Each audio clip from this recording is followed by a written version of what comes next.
Welcome to another edition of Table Talk with the Mayor. I'm your host, Greg Holden, and we're here with Mayor Randy Hope. Good morning, Randy. Good morning, Greg. How you doing? Very well. How are you? Good. Good.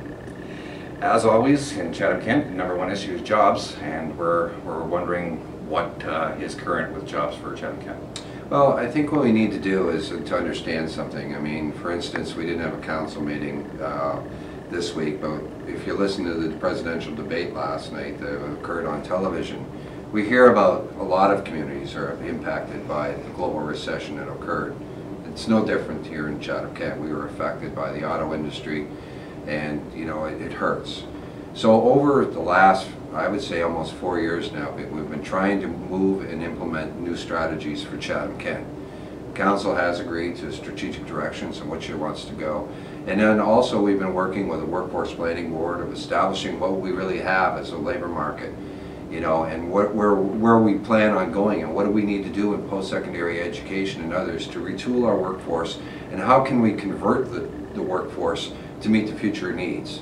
And then what we're doing, we're going on to trade missions. We've been going to China, we've been working with India, we've been working in a lot of countries outside of us because they're emerging markets. They have special needs.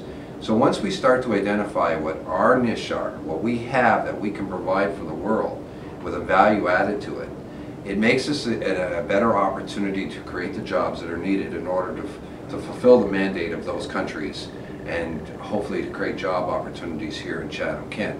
Now, for a lot of people that really feels like, well, you're really not doing nothing. Well, we never really had the foundation here. We benefited from the fruits of the trees through the automotive industry in Ontario. And when it crashed on us, we all now are sitting there trying to figure out what is our actual niche. So everybody's running around trying to say, well, we can do this, we can do that, and we're all competing for the same jobs. But what's more important is we now have a better understanding of where we are, who we are, and what emerging markets are out there in the world that we can provide for and add value to that nobody else can. Agriculture is a prime example that we can add. We grow it here. Why don't we export? Because people need to eat, and how can we add value to that agricultural product? We're looking at renewable energies and what we can do around renewable energies, because we've set the pattern about how do you work with municipal governments, how do you make sure you work with the development opportunities, and you start going after that. We look at advanced manufacturing. What can we do to add value that can put us above Mexico and other countries that are making automotive parts? And how can everybody says automotive is dead or manufacturing is dead. It's not. Look at our tool and die industry. Our tool and die industry have now found a niche that they can be better than the other supply systems. And if once we start to show that we're at an advanced system, we start to now that we've identified ourselves, now we walk with employers and companies in our community, and we walk out and market Chatham-Kent. Because remember, people in China don't know where Chatham-Kent is. Right. People in the United States believe that once you cross into Canada, you're still on dog sleds. Yeah. So, it's about our identity that we have to get out to the community. And let me tell you, things have been progressively moving forward in our community. We're feeling good about the amount of inquiries we're getting about our community in Chatham-Kent, whether it's in agriculture, automotive, whatever it is. We're getting the inquiries. That's something we were never able to do before. We had to go out and hunt for stuff. Now it's coming to us. And now what we're doing is preparing ourselves as extreme professionals about attracting business into our community. So there is a lot going on, and I know it don't meet the needs, because you indicated earlier to me about food banks. People are hungry. Yeah. And the thing is, it's something that's on the mind of all of us. If we can create employments and jobs in this community, we're going to have every sector from the lowest, skilled required to the highest skills required. But it's about the value added we put to it. It's the customer service we add to what we do. So we have to make sure that when we're attracting jobs, that the market value, the market itself, entails everybody's capabilities so that we're not excluding people. So we can reduce our caseload and welfare. We can reduce the dependency on food banks. Will we ever eliminate that? I don't think that's ever going to happen. No, not entirely. No. The issue for some people, though, is that if you bring in new jobs, you bring in new people with that the people that are hopeless right now, or they feel hopeless, they don't feel like they have like much opportunity. How do we address that? How do you Well, reach them? what it is through the Workforce Planning Board, it's about stimulating self-confidence. You know, if you always say, I can't do it, you're never going to do it. But if you believe in yourself, and through working with post-secondary education and working with training institutes, that we can actually mobilize people to feel good about themselves. And then when they feel good about themselves, they're able to perform. And when you can perform, the employers will look at it.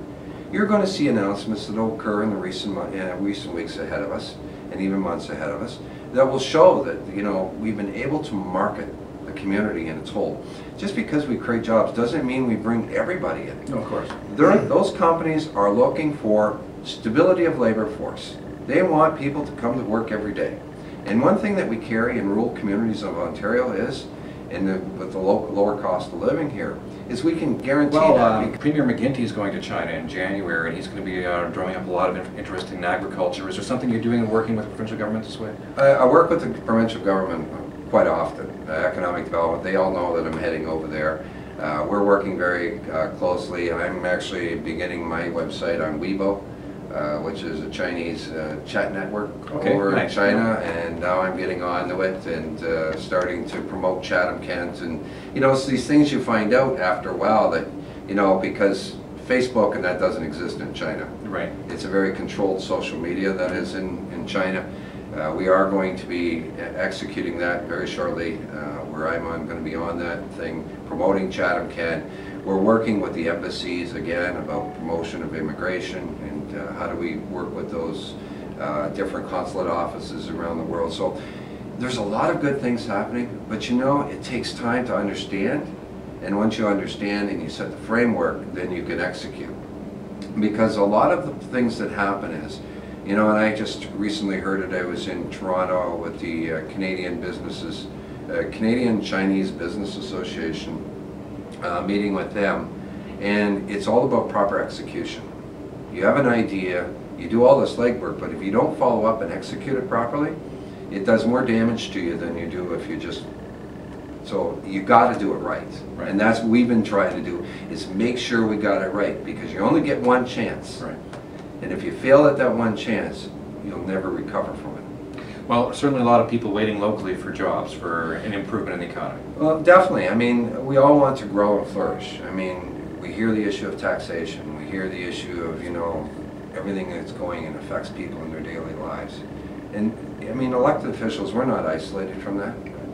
And it's so important that, you know, through mobilizing our own community to believe in themselves, to mobilize the international stage, that Chatham Kent has something to offer you. And that offer is that if you want to produce, if you want to manufacture, whatever you want to do, that you can guarantee on the workforce and the people of this community to execute that and to make you profitable. And in the same time, while making you profitable, they add value to their own lives, and stability of jobs, and stability for their children and grandchildren. So it's about laying a foundation that you can actually sustain and hold on to. If you create something that you can't hold, it'll lead to failure. And what says we can't export to China? Right. You know, one thing that we have going for us in our food standards, we get a little cautious about this after the meat recall, but you know, we have the highest quality food standards basically in the world. That's why we have the recalls. That's why we have those. That's right. That's why we have those things. You know, somebody says, well, how can you speak about your food quality when you just had a recall? Well, the recall is caused because of our high standards. Right. When people open a package of food that comes from Ontario, they know they're getting value for their money, they know they're getting nutritious food, and they know they're not going to be full of pesticides. Right.